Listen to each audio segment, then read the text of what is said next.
So do you have a favorite interview question? I do, and it's a little bit odd, I'll tell you. I love to judge the candidate's creativity and ability to think on their feet. One of the questions that I like to ask is, if you were a bicycle part, which part of the bicycle would you be? It offers for a lot of creativity, a lot of opportunity to think on your feet, like I said, and some pretty creative responses. So what part of bicycle would you be? Of course. I would be the chain. Okay. Okay. moving things forward constantly. One question that I personally like to ask a lot is what someone's management style is. If they're applying for a position where they're going to be managing people, I want to see that they've thought about how to manage people, how to interact with people, how to motivate them to keep moving.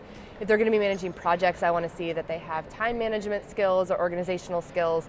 And I want to see that this is something that people have consciously put time into figuring out, and it's not just something that happens ad hoc. I like to ask people if they were me, if they'd hire me, and why.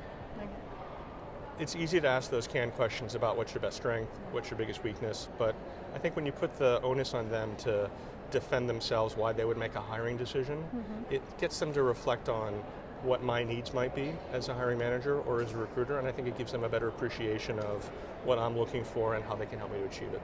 So people on the other end may not like this question, but I love to ask a candidate how they go about ensuring trust and credibility in relationships. And I think that's just so important in the kind of work that we do, and the kind of organization World Vision is. So when you ask someone that, they start to talk about how they do that and how they relate to others, and how they often will give you examples, and in those examples you'll start to see what work they've done, or how they've made a case, or how they've solicited someone's buy-in.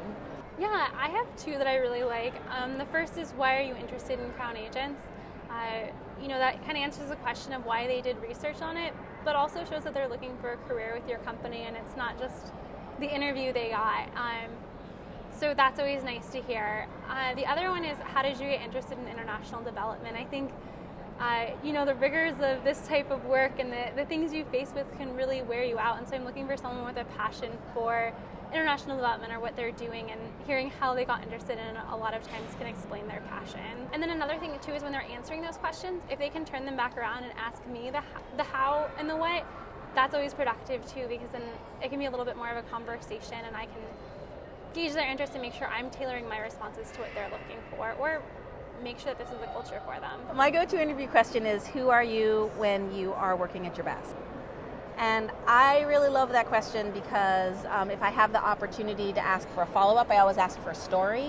What I get is a story from that person about their strengths. And strengths are the key to happiness. And happiness is an underrated quality, I believe, in the workspace. So rather than asking someone, what are 3 strengths that you could bring to this position or whatever. Yeah, you don't get as good of an answer. Yeah. You don't get as natural of an answer.